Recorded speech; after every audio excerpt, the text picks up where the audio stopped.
Olá, irmãos, graças a paz, sejam bem-vindos ao nosso canal, a mais um vídeo. E hoje nós iniciaremos, o primeiro vídeo que dirá respeito a essa revista que os irmãos estão vendo aí na imagem, a revista da Cultura Cristã, da Nossa Fé, e que tem por tema Gente que deu glória a Deus. Esse estudo ele tem sido aplicado tanto na Igreja Presbiteriana do Cabo, na Escola Bíblica Dominical, quanto nos estudos bíblicos também na Congregação Presbiteriana em Novo Horizonte. Então, o título, vou fazer uma breve apresentação da revista. O título da revista é Gente que deu glória a Deus, e ele traz aqui algumas sugestões, falando sobre algumas personalidades bíblicas e também da história da igreja. Então, ele diz assim: o que fizeram José, Davi, Mordecai, Maria de Nazaré, a igreja em Atos 4, Policarpo de Esmirna, os mártires da Guanabara, Erasmo Braga e outros para glorificar a Deus. Como você vai fazer isso? Então, traz as histórias, dessas várias personalidades que passaram pela história bíblica e pela história da igreja, e tem como um fim trazer aplicações práticas à igreja, em como a igreja também pode, ao exemplo, da semelhança desses, glorificar a Deus. Esse é o sumário da revista, Esse que está em negrito, que é o primeiro estudo, é o estudo que será aplicado nesse vídeo, e ele é composto por 13 lições. Na prática, na igreja, essa lição primeira eu tive que aplicar em 2 aulas, porque esse início aqui que eu estou passando para vocês de apresentação da revista foi feito também, além de algum material de mídia, além do próprio slide que eu executei na aula, e o que causou um atraso, uma demora, e foi necessário fazer a aula em 2 dias, em 2 domingos.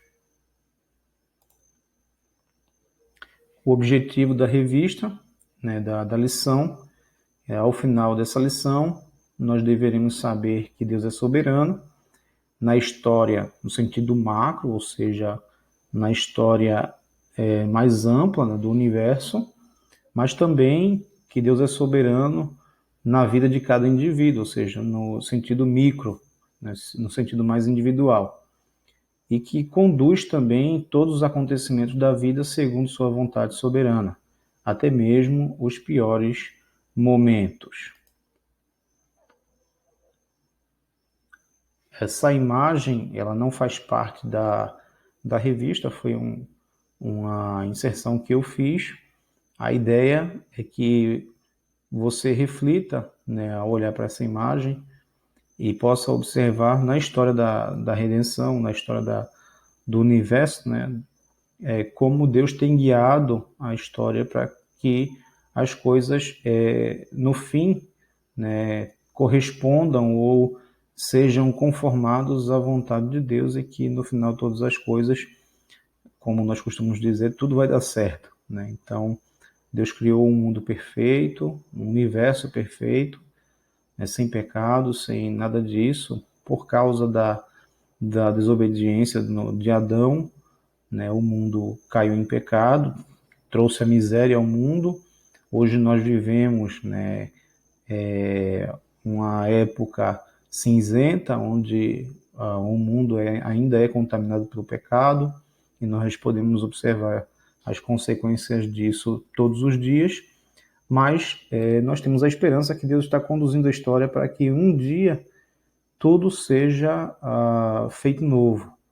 Então, nós não cremos que, no final das contas, o mal do pecado, ele resistirá e ele prevalecerá, mas que, no final das contas, Deus irá restaurar a sua criação. A revista ela nos dá 3 principais elementos pelos quais ela pode ser entendida como importante, essa lição.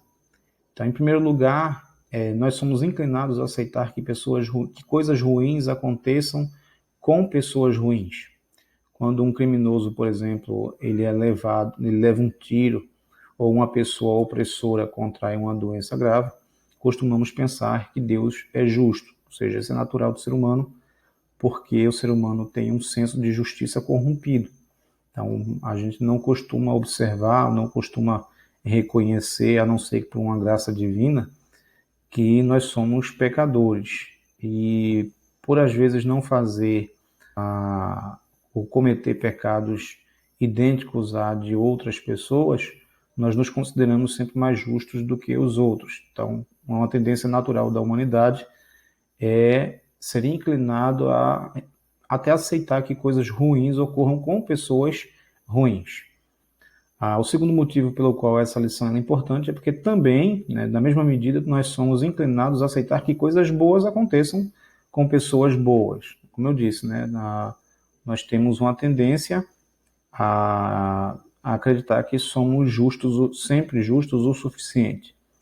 Então, se por um lado nós achamos que coisas ruins devem acontecer a pessoas ruins, nós costumamos ter dificuldades em enxergar o controle soberano de Deus quando coisas ruins acontecem com pessoas ruins.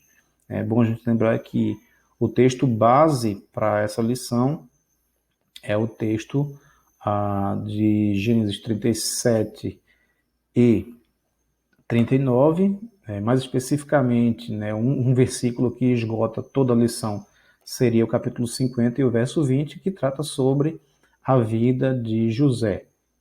Então, nós podemos observar ali alguém que é extremamente piedoso, alguém que tem um coração rendido ao Senhor, alguém que adora ao Deus eterno, que é reto, que é justo, que busca andar em conformidade com o seu Criador, mas que ainda assim é afligido pelos terrores da vida. Né? E nós normalmente costumamos a questionar a soberania de Deus e até mesmo a bondade de Deus, muitas vezes, quando essas coisas ocorrem.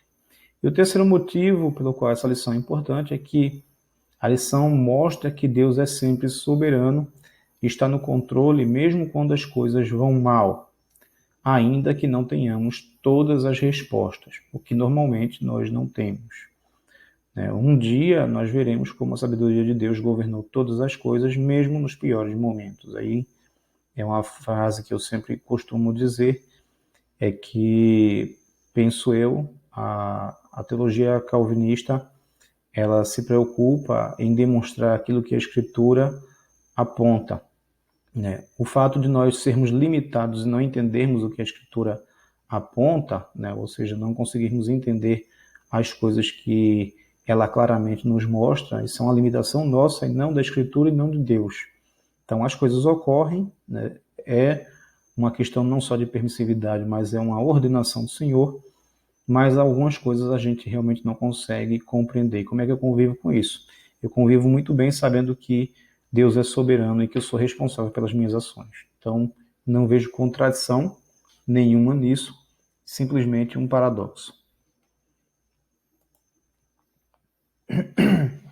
Um esboço rápido sobre a lição, né? Nós temos uma introdução, temos um primeiro tópico que diz respeito às narrativas e à soberania de Deus, segundo tópico que diz respeito sobre o momento de José na casa de Potifar, terceiro momento que diz respeito um terceiro tópico que diz respeito a José e seus irmãos, né, o encontro, um outro momento onde nós temos uma conclusão sobre a lição e, por último, aplicações. Né? Eu gostaria somente de deixar claro que eu, em algum ponto, discordo de algumas coisas que foram tratadas pelo autor da revista e dei o meu ponto de vista sobre aquilo que o texto fala. Esse ponto de vista ele não é uma invenção minha, mas é algo que é defendido por outros teólogos, inclusive professores do seminário. Então, isso vai ficar mais divergente vocês vão perceber, e também a posição do autor não é nenhuma heresia, mas isso vai ficar mais latente quando a gente tratar sobre o porquê que o capítulo 38 está inserido entre o capítulo 37 e o 39, se o capítulo 38 aparentemente não tem conexão com a história de José. Você começa no 37 falando sobre José, no 38 tem uma narrativa sobre Judá, e novamente no capítulo 39 retorna a narrativa sobre o ocorrido na vida de José. Então, aparentemente, parece que os textos estão desconexos e que o capítulo 38 não faz muito sentido de estar ali. Então, o autor ele vai advogar que José seria um tipo de... As ações de José seriam opostas às ações de Judá e que o capítulo 38 estaria ali como um fim comparativo.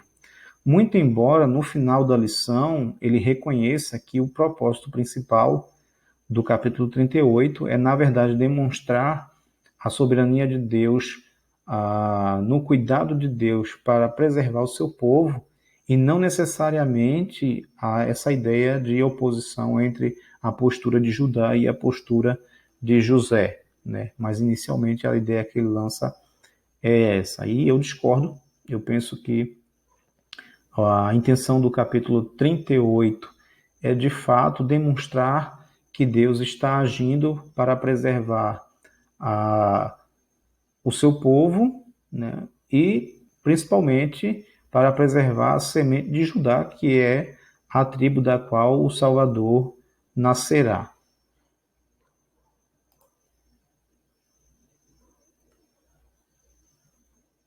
Eu não vou executar o vídeo porque ele é um pouco longo, mas essa música é muito conhecida no meio presbiteriano, né, do reverendo Estênio Márcios, a música chamada Tapeceiro. Então, o link eu vou deixar em algum lugar aqui no card para que vocês possam acessar. Uma música muito bonita e que nos traz uma ilustração, né, uma introdução muito interessante sobre a história de José, né, como que essas linhas escuras e que em alguns momentos são assustadoras, elas colaboram de alguma forma para o todo da obra, né? Então, Deus ele está tecendo a nossa vida de modo cuidadoso, né, com toda sabedoria, não há nada aleatório, mas Deus está fazendo tudo de forma a que mesmo as coisas ruins que acontecem em nossas vidas servem para um propósito. Então, essa música ela vai tratar sobre isso. Então, vamos fazer uma introdução.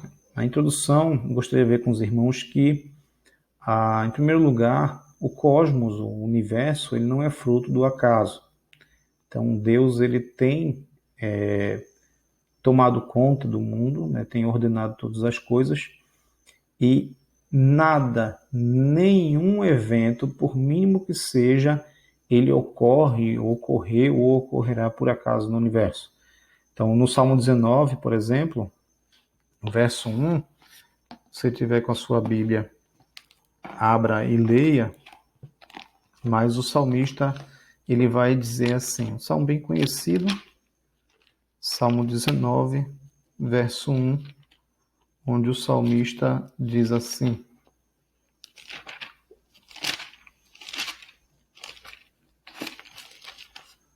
os céus proclamam a glória de Deus e o firmamento anuncia as obras das suas mãos.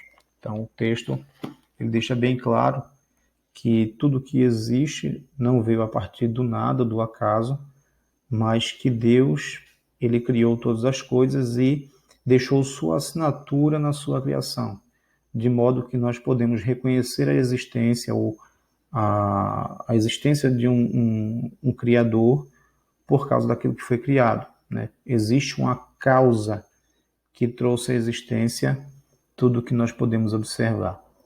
O segundo ponto é que a história de José, né, que fica bem evidente nas próprias palavras de José, no verso 20 do capítulo 50, essa história ela nos mostra a direção que Deus, né, ele está na direção de todos os eventos da história e que todos os eventos estão em suas mãos, de modo que nada acontece a escapar do soberano cuidado de Deus.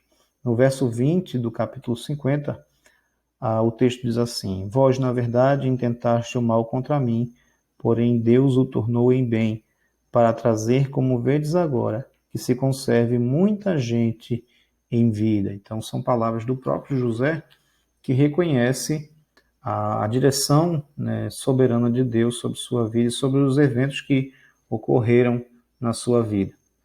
Então, é algo muito difícil quando a gente está passando por aperto, por dificuldade, mas José, ele entende que tudo que ocorreu foi para um propósito, né, cumprir um propósito pré-determinado por Deus, e que mesmo não compreendendo o porquê, o como, mas que, no caso, ele poderia descansar no Senhor e seus irmãos, né, que estavam aflitos com medo de serem punidos, porque o mal que eles intentaram fazer contra ele, Deus havia transformado em bem, e não um bem próprio, não só um bem para o próprio José, mas um bem às nações circunvizinhas, o próprio Egito, e principalmente cumprindo o propósito de Deus de preservar o seu povo escolhido, e a geração que traria o Salvador, né? O povo do qual o Salvador nasceria. A gente tem que ver ou fazer algumas considerações sobre os textos narrativos, porque o texto de Gênesis é, sobretudo, um texto narrativo. Então, para a gente ter uma compreensão exata, né, uma compreensão correta do texto, a gente tem que compreender o estilo literário que foi utilizado para se escrever a história. Então, a narrativa. Moisés ele está contando fatos. Então, alguns pontos que nós devemos observar. Que a narrativa, segundo Gordon Fee e Douglas Stuart, no livro Entendes o que Lês, na página 109, a narrativa é um recurso literário mais comum em toda a Bíblia. Ela compreende 40% do Antigo Testamento. O Antigo Testamento, portanto, equivale a 3/4 de toda a Bíblia, mas também a narrativa ela compõe grande parte do Novo Testamento. Então, você tem, por exemplo, os Evangelhos, o livro de Atos, que compõem uma narrativa sobre, por exemplo, no livro de Atos, a história da igreja está narrando, Lucas está narrando o ocorrido, né? Os Atos dos Apóstolos, alguns vão chamar de os Atos do Espírito Santo. Mas, enfim, a narrativa ela é muito abundante e compõe bastante coisa na Bíblia.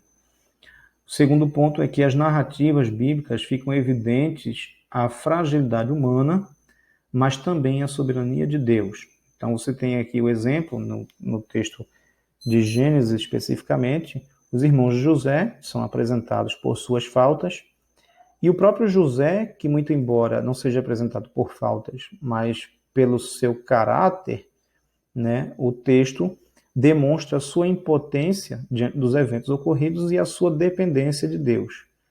Então, Deus está guiando a história. José é impotente para fazer qualquer coisa em favor de si mesmo, até a prosperidade, né, que é dada a José. O texto faz questão de demonstrar que não é algo que procede do próprio José, mas a bênção experimentada por ele é exatamente porque o Senhor estava com ele, mesmo em meio àquelas calamidades. O terceiro ponto é que as narrativas demonstram a presença e a ação de Deus na história. E aí nós vamos discutir aquilo que é colocado tanto pelo Fee quanto pelo Stuart no livro Entendes o que Lês, como os 3 níveis da narrativa. Então, na narrativa você possui 3 níveis, né? O terceiro nível, o segundo nível e o primeiro nível. O terceiro nível diz respeito à metanarrativa, que chama de nível superior. Então, esse nível ele refere-se ao plano universal de Deus, à história da redenção, criação, queda, a universalidade do pecado, necessidade de redenção, encarnação e sacrifício de Cristo. Então, diz respeito à história ou plano universal de Deus. Não é uma parte da história, mas a história como um todo, como Deus vê. Respeito exatamente a isso, né? A ideia de uma história de uma criação, foi uma terra que foi criada perfeita, um universo criado perfeito, que houve uma queda, que o pecado ele se espalhou por todo o mundo, que houve uma necessidade de redenção e por isso foi enviado o Filho de Deus que encarnou e foi sacrificado. Então, esse é o terceiro nível, né, o nível mais elevado da narrativa. O segundo nível da narrativa é o que nós chamamos de, ou que Douglas Stuart e Gordon Fee postulam como intermediário, nível intermediário. A história do povo de Deus. É um povo redimido para o nome do Senhor e que é constituído duas vezes em duas alianças, que nós conhecemos por Antiga e Nova Aliança. É um único povo, lembrando disso. E o primeiro nível, que é o nível de todas as narrativas individuais que perfazem os outros dois níveis. São narrativas compostas, como a narrativa de Abraão, Isaac e Jacó, e também narrativas mais curtas. Então, narrativas que de alguma forma se encaixam no nível, no segundo nível e no terceiro nível da narrativa. Então, você tem aqui um exemplo. Então, o primeiro nível, ele tanto se encaixa ou ele está relacionado ao segundo nível. Então, cada história individual está relacionada à história do povo de Deus, como também está relacionada à história universal. Do mesmo modo, a história do povo de Deus, ela está relacionada à história universal, né? Ao plano universal de Deus. Então, isso deve ser observado quando nós olhamos as narrativas. Então, a narrativa sobre Judá, né, que é o que eu falei logo no início, ela seria uma narrativa desconexa, né, desconectada do capítulo 37 e 39, ou ela seria somente um tipo que apontaria para um antítipo, apesar que no caso aqui de antítipo não seria bem o caso, porque, na verdade, se a ideia estivesse correta, José não seria a consumação daquilo pelo qual Judá apontaria, mas na verdade seria o oposto, uma oposição. Então, eu penso, né, como alguns autores, que nós devemos esperar aqui uma perspectiva mais elevada dessa narrativa. Então, em primeiro lugar, a gente tem que entender qual é o assunto principal tratado no capítulo 38 de Gênesis. Quando a gente observa, né, e aí o assunto principal ele diz respeito ao propósito do autor ao colocar aquela história ali. A gente observa que Deus está, naquele capítulo, preservando a semente. Né? É uma palavra bem recorrente no próprio texto. Então, se essa é a ideia, então, todo aquilo que compõe a história, o restante da história, a Tamar e todos os outros componentes da história são apenas o quê? Ornamento. Então, você tem um propósito e tem um ornamento. A história ela não é vazia. Ela tem um propósito, tem os seus componentes que adornam, né, os ornamentos, né, que adornam a história. Então, como propósito, eu enxergo que no capítulo 38, Deus está preservando a semente do Salvador. E eu gostaria de ler alguns textos que comprovam isso. Nós vamos primeiro para Mateus, capítulo 1. Mateus, capítulo 1, verso 1. Mateus, verso 3. Que diz assim, esse texto fala sobre a genealogia de Jesus. E o texto diz assim, Judá gerou de Tamar a Pérez e a Zerá. Pérez gerou a Esrom, Esrom a Arão. Ele está tratando de quem? Da genealogia de Jesus. No capítulo 33, no capítulo 3, versos 33 e 34 de Lucas, a gente encontra também essa genealogia. No finalzinho do verso 33, ele diz assim, Pérez, filho de Judá, Judá, filho de Jacó. No início do verso 34. Em Hebreus 7, verso 14, Hebreus, capítulo 7, verso 14, o autor de Hebreus ele diz o seguinte, Hebreus 7, verso 14. Pois é evidente que nosso Senhor procedeu de Judá, tribo a qual Moisés nunca atribuiu sacerdotes. E por fim, Apocalipse, no capítulo 5 e verso 5. Apocalipse, capítulo 5 e verso 5, que diz assim: Todavia um dos anciãos me disse, não chores, eis que o leão da tribo de Judá, a raiz de Davi, venceu para abrir o livro e os seus 7 selos. Então, parece bastante evidente essa perspectiva de que o capítulo 38 ele foi colocado lá para demonstrar ou para apontar que a história de Judá, que se encontra ali no primeiro nível, ela compõe, né, ela está colaborando para a história do povo de Deus e também está apontando para a história universal, ou seja, para o terceiro nível. Porque Judá é uma das tribos, das 12 tribos, e também é a tribo da qual o próprio Jesus irá descender. Ou seja, está apontando para o fato de que o Salvador, a semente do Salvador, ela foi preservada diante daquela calamidade que ocorreu naquela época ali. Então, o Senhor... Então, aqui a gente pode fechar essa questão da narrativa e da soberania de Deus, entendendo que Deus, o tema central, inclusive, dessas passagens que tratam sobre a vida de José, não é o próprio José, mas é, na verdade, Deus preservando o seu povo e preservando a linhagem da qual virá o nosso Redentor. O segundo ponto, o segundo tópico que a revista ela vai tratar é sobre José na casa de Potifar. Então, há uma expressão que é repetida por diversas vezes nesse texto, está aí no verso 2, 3, 5, 21 e 23, que é a expressão de que o Senhor estava com José ou o Senhor estava com ele. Então, todas as obras da sua mão prosperavam. Então, a gente observa que José estava na casa de Potifar, estava na casa de um estranho, longe da sua família, mas o Senhor se fazia presente com José, e isso fazia com que as obras das suas mãos elas prosperassem, né? Só que, né, nem tudo são flores. Então, mesmo pessoas piedosas, como era o caso de José, passam por momentos difíceis, né? E aí fica a grande indagação o porquê que isso acontece.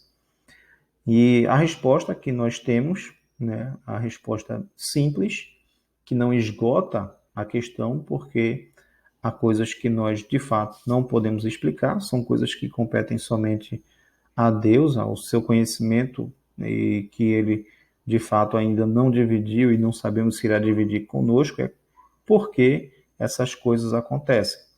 Mas o texto aponta que as coisas ocorreram porque Deus, tanto na vida de José como na nossa vida, né, normalmente acontecem de alguma forma porque Deus faz com que esses eventos de alguma forma corroborem para um propósito final.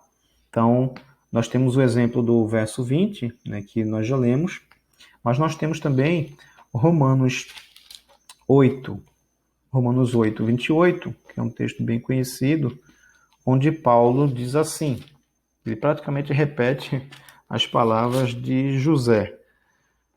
No verso 28 ele diz assim, sabemos que todas as coisas cooperam para o bem daqueles que amam a Deus, daqueles que são chamados segundo o seu propósito. Então, como é que calamidades cooperam, corroboram, nós não entendemos. Mas Deus, ele é sábio e tem conduzido a história, e no fim da história tudo dá certo. Em Atos 4, 27 e 28, nos é dito o seguinte, Atos 4, 27 e 28. é um texto que aponta para um outro texto, nos Salmos, um texto messiânico, e ele diz assim: porque verdadeiramente se ajuntaram nesta cidade contra o teu santo servo Jesus, ao qual ungistes, Herodes e Pôncio Pilatos, com gentios e gente de Israel, para fazerem tudo que a tua mão e o teu propósito predeterminaram. Esse texto, Pedro aqui, ele está fazendo uma aplicação cristológica do texto de Salmo 2, verso 1 e 2, demonstrando que aquilo que havia sido feito, né, por Pôncio Pilatos, Herodes e aqueles demais que estavam ali, era de responsabilidade deles, sim, mas de alguma forma aquilo ali já fazia parte do plano soberano de Deus, né, para que a história do Cristo, de alguma forma, fosse a sua morte, né, ele ser entregue, a sua morte, a sua ressurreição, nos trouxesse a redenção, que faz parte do nível terceiro, né, da metanarrativa. Então, a gente vê aí a ação individual daqueles homens corroborando para o segundo nível e corroborando para o terceiro nível da narrativa. Então, Deus, ele conduz a história de uma forma que vai convergir para os seus planos eternos. E é isso que é difícil da gente entender, e a gente às vezes fica quebrando a cabeça e questionando muitas coisas. Mas nós podemos simplesmente descansar em Deus, na sua palavra, porque ele tem o domínio de todas as coisas. E, por fim, nós vamos ver sobre o grande encontro de José e seus irmãos, né? E aqui a gente observa uma coisa, que quando as coisas vão bem, isso na nossa vida é muito fácil de ser percebido. Quando as coisas vão bem, nós sempre olhamos de forma positiva para a vida. Então, nós somos otimistas quanto à nossa relação com Deus, quanto à nossa relação com os outros e etc. Né? Você tem até uma boa relação com a formiguinha, com aquele animal que você... Porque está tudo bem e você não se incomoda com praticamente nada. O problema é quando tudo vai mal. Né? Então, a pergunta que eu deixo é, será que você já se perguntou sobre isso? Né? Porque nós somos tão reativos quando as coisas vão mal. E o que a gente observa é que quando a gente olha a história de José, né, a gente fica se perguntando, por exemplo, eu me pergunto qual seria a minha reação no lugar dele. Penso eu, conhecendo a mim mesmo, do modo que eu me conheço, que certamente não teria a mesma reação que José. Mas observem que como as coisas aconteceram na vida de José, e como Deus moldou o coração dele para que ele agisse da melhor forma possível. Né? Então você observa, José estava no pior lugar possível e o texto vai dizer o quê? Que o Senhor estava com ele. Observe, ele foi jogado em um buraco e vendido pelos seus irmãos, mas o Senhor estava com José. Ele estava na casa de um estranho, longe de sua família, das pessoas a quem ele amava, mas o Senhor estava com José. Ele foi parar na prisão por um crime que não cometeu, mas o texto diz que o Senhor estava com José. Né? E a questão é essa. Isso é o que muitas vezes não entra na nossa cabeça. A gente normalmente pensa que pelo fato do Senhor estar conosco, tudo tem que dar certo, nada pode dar errado. E não é assim. O texto demonstra que o Senhor estava com José, né, constantemente, mas ainda assim José passou por momentos difíceis. Por quê? Porque de alguma forma aquela calamidade, aquelas dificuldades faziam parte dos planos de Deus para a vida de José, para a vida do seu povo e para o seu plano universal de redenção. Né? Então, através de José, o Senhor preservou não somente aqueles povos que estavam ali ao redor do Egito e que necessitaram de buscar alimento no Egito, mas o Senhor também preservou a semente da tribo de Judá, ou seja, a tribo da qual descende o nosso Salvador. Eu gostaria de concluir, eu vou deixar novamente o card aqui em cima, eu não vou passar o vídeo porque, por motivos óbvios, para não ficar mais longa a aula, mas é um vídeo do pintor, o artista David Garibaldi, e com a música de fundo do cantor, eu não sei se eu vou pronunciar bem o nome dele, é David Crowder, né? Eu vou deixar o cardzinho aqui em cima para que os irmãos possam acessar e assistir. Mas vale muito a pena e ela traz uma reflexão. Você observar direitinho o vídeo, você vai entender o que eu estou falando. Não vou dar spoiler, assista ao vídeo deles para que você tenha uma ideia daquilo que eu estou falando, né? De como muitas vezes a gente não compreende as partes escuras e sem sentido da nossa vida, mas que nós podemos realmente descansar no Senhor, porque Ele está conduzindo a nossa história.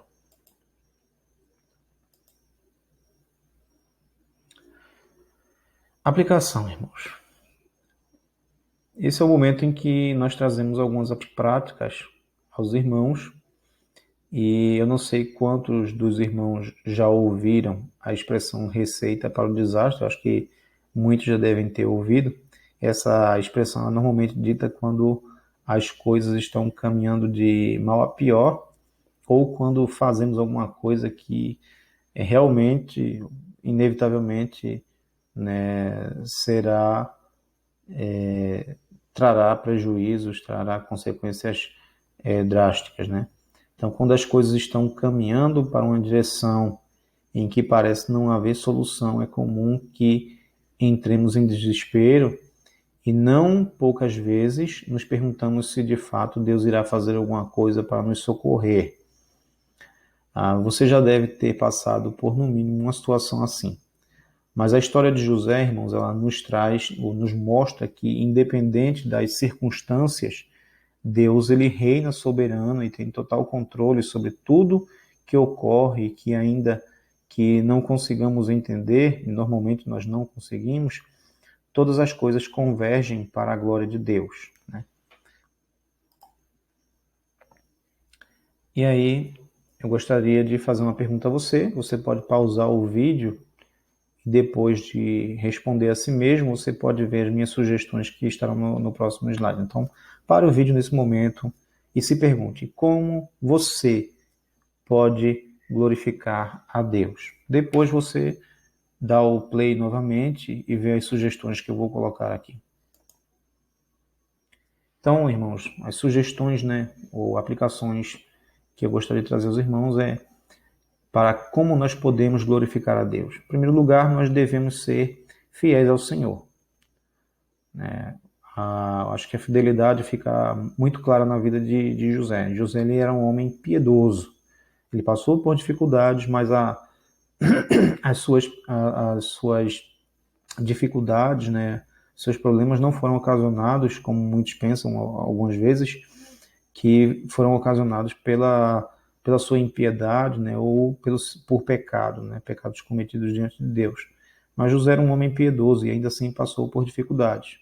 Então, nós podemos glorificar a Deus, ainda que passando por dificuldades, sendo fiéis ao Senhor. Segundo a aplicação, né, a segunda forma pela qual nós podemos glorificar a Deus é orando para que o Senhor nos ajude e aos demais irmãos que de alguma forma têm sofrido por amor ao Evangelho. Então, o sofrimento está aí, né? Nos convém suportar todo sofrimento por amor ao Evangelho para que o Evangelho não seja escandalizado, né?